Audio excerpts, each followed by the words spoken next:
Hi guys, welcome back to my video which will be regarding the topic lesson on theory of framework from the case of the Midnight Journal entry. Today, me, myself, Nur Ainin Sofia, metric numbers 261051 will be the presenter for today's video. I hope you guys enjoy and give fully attention towards the presentation. Happy listening. So, there are two theories of framework that will be used based on the case, which the first one is the fraud triangle theory and the second one will be the Board evaluation framework. The proposed theory of framework is used in order to have the lesson and reflect on what will be the effective tools that we can use for the case analysis. So, we move to the first theory. The first theory is called fraud triangle theory. I believe that some of you guys are familiar with this theory, right? Before I go deeper with this theory, we can see directly from the slide why it is named triangle, as it is based on three components that will be the supporting factors why the fraud can happen. Basically, what is fraud triangle theory? Fraud triangle theory, as well called as a fraud prevention strategy, that seeks to explain the reason why the person who commit fraud choose to commit fraud in the workplace. We can see that not everyone have the courage to do so, but some of them are vice versa. Therefore, when the fraud happen, this fraud triangle which commonly will be used by the auditor in order to identify the reason why the fraud can happen. As you can see in the slide, the picture stated that there are three components which are pressure, opportunity, and rationalization will be analyzed according to their impact on that person. According to this concept, fraud occurs when conditions for fraud are favorable to fraud committer and it is not a random occurrence.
Okay, now let's go one by one.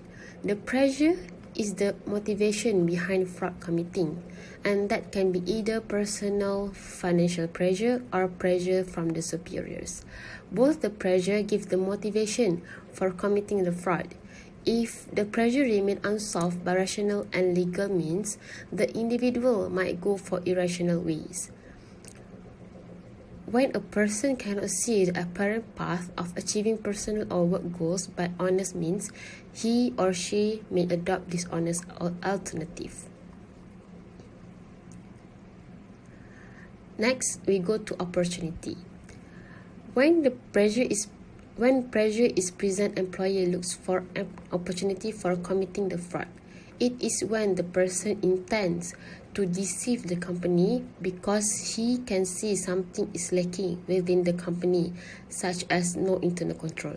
For example, if there is no internal control over the inventory room, then the employee finds the chance to leverage it and sell it in the market. It can be done by abusing the position, for example, pressure by superior to subordinate to show accounts by window dressing. Next is the last stage in the fraud triangle, which is rationalization. This stage requires fraudster to justify fraud in an acceptable way. This level demands fraudster to defend the action in a manner that is acceptable to his or her internal moral compass. Most fraud committers do not see themselves as criminal, instead explain the situation of committing the fraud. Similarly, fraud by management gives reason for performance and pressure from shareholder for dividend and all.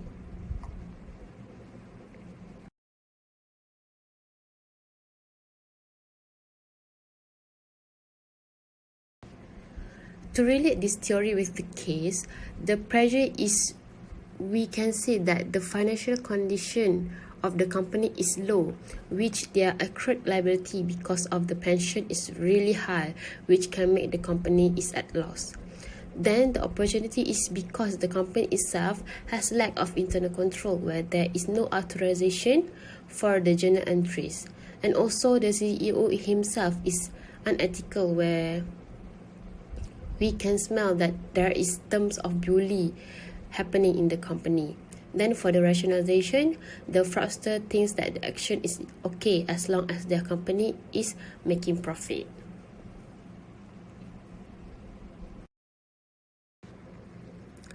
The second is by using the board evaluation framework.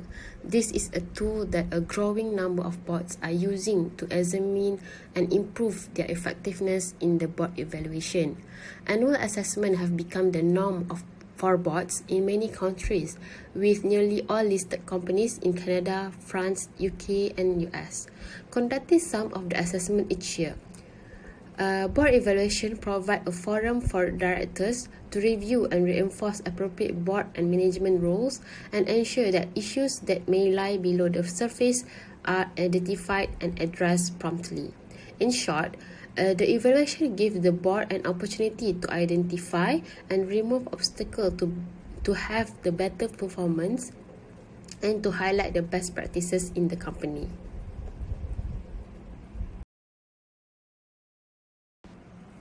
There are 5 principles to apply this framework.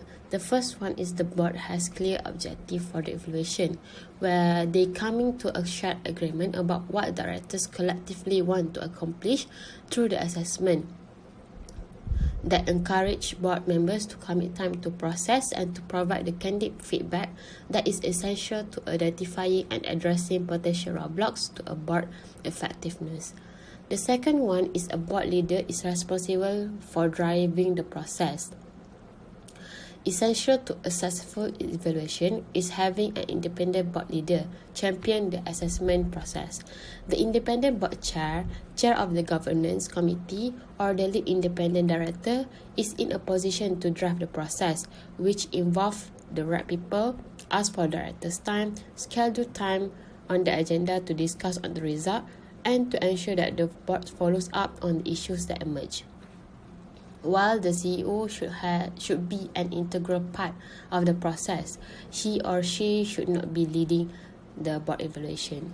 The third one is the process incorporates perspective beyond the board directors themselves, including those from the senior management and best practices from outside the company. This can further be explained by the board assessment also can be more valuable when the boards benchmark themselves against other high-performance boards in the same country, in the same industry, or in a specific area. The fourth one is the assessment process should go beyond compliance issues to examine board effectiveness, which directors are interviewed individually or a confidential basis, and ask for both their qualitative and quantitative assessment of the key area that determine the effectiveness of the board. And the last one is directors commit to reviewing the result of the assessment and prepare an action plan for addressing issues that emerge. We move to the next slide.